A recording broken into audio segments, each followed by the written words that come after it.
Caitlin is a passionate player, and is she dirty? Hell yeah. She does cheap shots and talks a whole bunch of, and stuff Yeah. like that. But that's who I she like that is, though. okay? That's a But hooper.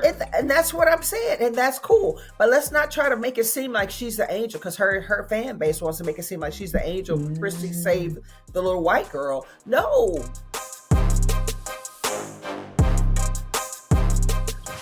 All right, we have a very special guest on the show with us today. She's a highly regarded center in women's basketball, drafted number 4 overall in the inaugural WNBA draft. Not only did she play 15 years of professional basketball, she's also a singer, actress, and cover girl. Welcome, the one and only Kym Hampton, to the Fumble.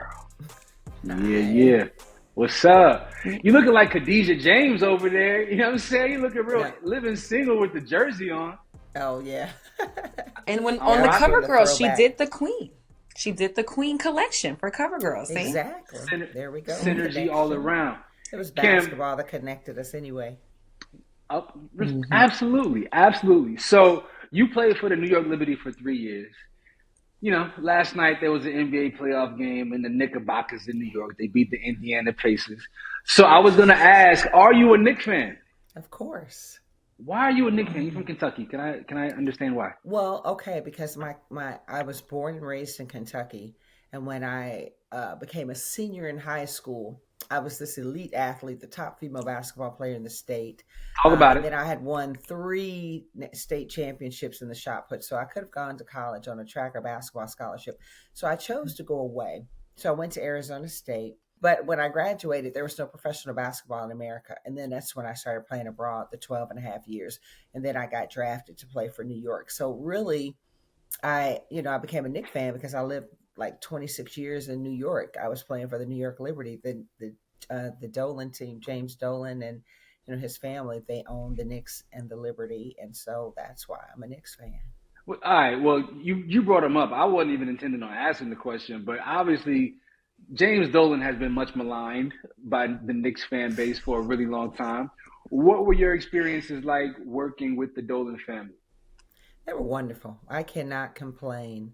I applaud him for hanging in there. He ultimately sold the New York Liberty team to an amazing ownership. And so I'm grateful for that, and that everything works out the way it did. But he hung in there for 21 years. He held the team for 21 years, where it was originally 8 cornerstone teams. A lot of those teams had folded. Some other teams, we had expansions, within the league. It started with 8, it went to 17 at one time. And so I'm just grateful that he hung in there, and then he was able to sell it to Brooklyn Sports and Entertainment Group. So, yeah.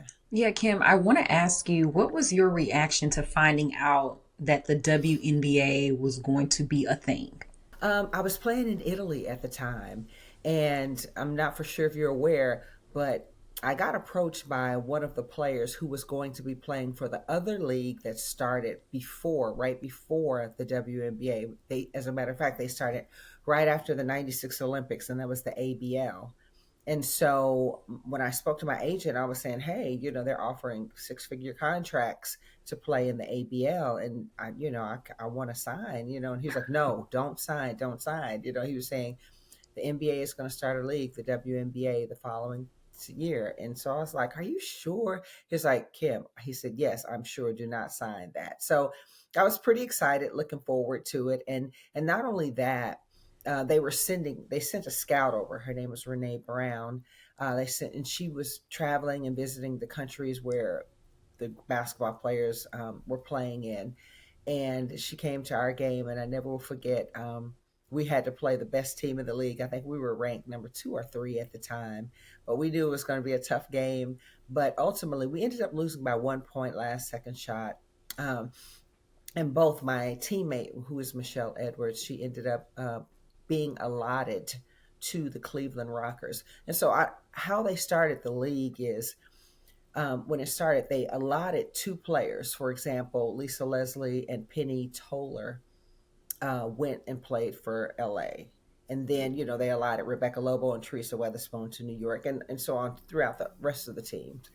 And then they had the draft, which was called the Elite Draft. And so that's when I was drafted in I was in the first round to New York as the number 4 pick because New York had the number 4 pick, and then they drafted 2 players, and then they had the regular draft, the combine draft, and so that's where all of the other players who had to kind of they were playing in front of general managers and coaches and things like that, and then that's when they had the regular draft. So You being real humble because you said so. I was a part of the elite draft, and then the rest of them was in the regular ass yeah, draft. I wasn't so a part of that group.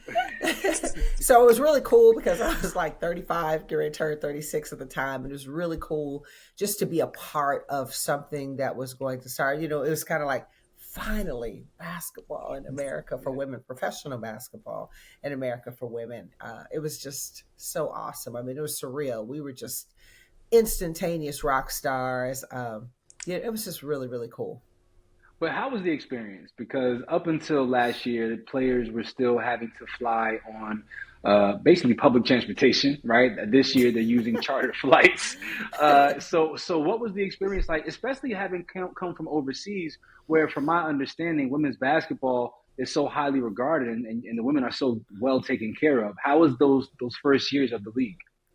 I mean, basketball abroad is highly regarded. Women are taken care of. I mean, you can definitely make a lot more money. But still, they Overseas, you mean? travel. Yeah, overseas. They travel a lot. I mean, they travel, but sometimes it's bus. Of course, if it's far, you definitely fly. So it was kind of give and take. But it's a process, and when something starts, it's baby steps. I use the analogy that when the NBA started, they were making less money than us, because everything was relevant to time and Mm-hmm. placement. And they didn't really start making money until probably the late 80s, the 90s is when they started having those big contracts and things like that. I would say that I would compare it to like a really upper echelon collegiate type of program or something like that when we first started playing, because we had to fly commercial, and that was kind of hard, and then it was the money, and then it was like they didn't even cover us after the season was over with insurance and things like that. So it was a lot of growing pains, but that comes with the being the first at anything company starting out, because you have to learn how to adjust and learn how to be, and it's the money part to it as well. The league was pretty much taking care of everything the first, I want to say, maybe 3 years, and then they were like handed it off and said, okay, the ownership, you're going to have to take care of everything and do your own marketing and do everything. And I wouldn't say that they covered everything all of the first 3 years, but they were a big part of it. So it was great. And when I tell you, we were so happy just to be there. I mean, of course, there could have been some tweaks and things that we would have liked, but it just wasn't time. So, and I think we understood that. Yeah, what does it mean for you to see how much the league has grown? It's just wonderful. I mean, the latest collective bargaining agreement.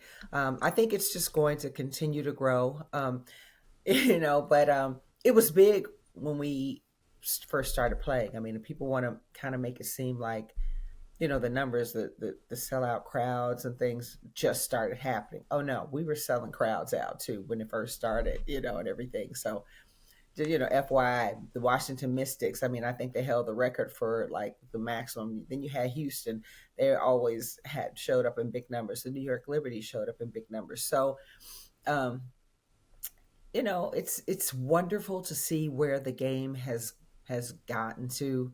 Um, but I feel proud. I feel really, really proud of the league. I feel proud that girls can be born into a league that that's sustainable now, and they can aspire to be professional athletes if they so choose. So it started high, had a little lull for a few years, and then it started gaining momentum. And then, when Angel Reese, women's basketball took off collegiately, Caitlin Clark and so many more players, you could see the rise again in it, and so a lot of people are interested. Yeah, it's cool. There's a conversation that goes on social media, and it's an interesting one. There's a podcast that I watch. It's called Gil's Arena. It's hosted by Gilbert Arenas, who Mm-hmm. was a phenomenal player in his own right. But Gil's argument is, if you take a collection of really good high school players and you place them in an all-star game against the top WNBA players, the male high school players will beat the WNBA team that's been put together. Hey, I need to know, because what are your thoughts on that? Let me just start there. What do you think about that? Well, okay. First and foremost, you have the majority of, like, it depends on like height. You have height differences. For Men sure. are could potentially be a little bit more athletic, a little bit more bouncy and things like that. But what I really feel that is, like, the WNBA players, they have experience. They have, just a certain understanding. They know how to put things together. I think women, technically, when you talk, if you break the game down, are probably a little bit more fundamentally sound. If we get to play defense, like, they might not get to the basket because help defense is so much better because we play below the rim technically. So our Okay. defensive schemes are a lot better. I think it would be very, very interesting because from what I see, high school players, they're not technically sound enough, and that's why most high school players, unless you're probably like top five, I'll say maybe top 10, you're not, you're going to probably have to find alternative measures to get into college because the college coaches are pulling players from the portal because Yeah. they want those players that are more, so, But I don't know. Kim, I'm not trying to toot my own horn, but toot. Some years ago, Monique Curry, who is a good friend of mine, I love Yes. Mo Curry. She was playing for the Phoenix Mercury at the time. I happened to be in Phoenix. She told me to pull up to the practice facility, and I beat that ass. You know what I'm Okay. saying? I Okay. whooped that ass. There's Yeah. video footage of this, Samaria. I just want to let you. This ain't. I had Did you just no win question. or did you beat? Because you kind of, I feel like you put 20 on 10. Did you If I whoop or if I did you just win if I win? win, I beat that ass. Monique No, Curry no. she's a beast. Like, Okay. that's family. Mocha hoop. She a hooper. She a hooper's hooper, and she about my size. So it wasn't, but I won. Okay, but here's what I'm saying. If you're talking one on one, you know, again, you're talking about male speed versus female speed. You're Uh, talking about male hops versus female hops. You're yeah, talking about, like, those things, she may not have been able to stop you going around her or doing certain things. If you can shoot, if you were having a good shooting day, I can understand where that could pose some problems. Now you're playing defense on her. Again, she might not be as explosive and as quick to get by you. You could block a couple of shots. But what we were talking about is, like, one on one, yeah, that could be a problem, exactly, a matchup problem.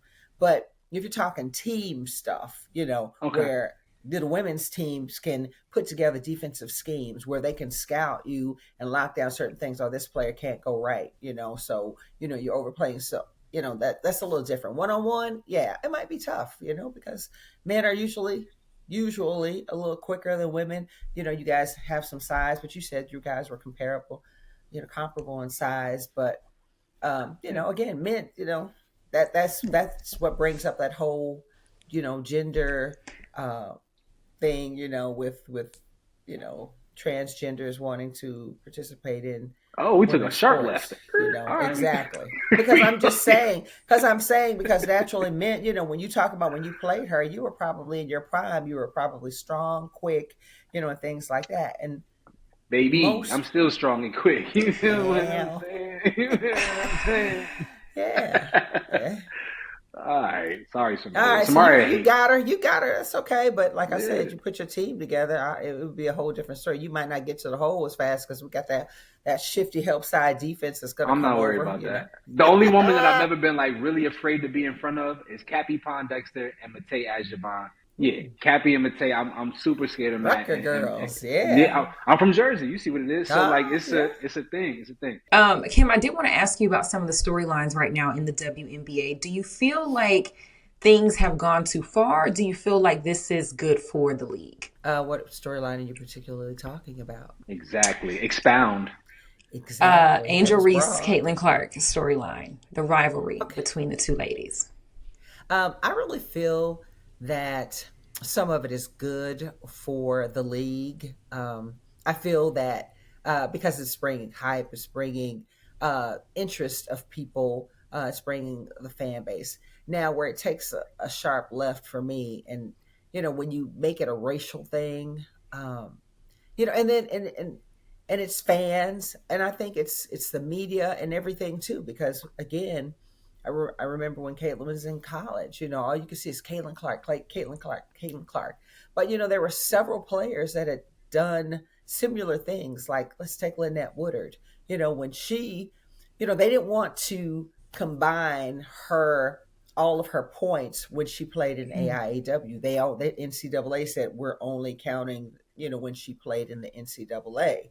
Well, hell, you did it when Tyra Vanderveer coached, when you made her the all-time winningest coach, when she coached in, Ooh. AIAW. And then, so when you get down to little things like that, and then NCAA, it frustrates players, and it frustrates a lot of the black women in the league, because it's like, wow, not negating the fact that Caitlin is a badass, but hell, what about the other stuff that we've done? And then you have the new fans that have come along, and they just jumped on the Caitlin Clark bandwagon. So now it's like, yeah, women's basketball, Caitlin Clark, and it's like, okay, pump your brakes, and then, you look at that foul when she hemmed, when Caitlin hemmed Angel Angela. up Mhm. and then pushed her in the end. Oh my God, if that would have been reverse, if Angel Reese would have hemmed her up and then pushed her in the end, she would have been getting She death threats. she did it I'm last just, year. She clotheslined her. She did yeah. it last year. She clotheslined Caitlin Clark. Why do So we forget that? she closed like, yeah, it's not that we forget. Didn't no one forget that? That went on forever and a day. Did nobody forget Indeed. that?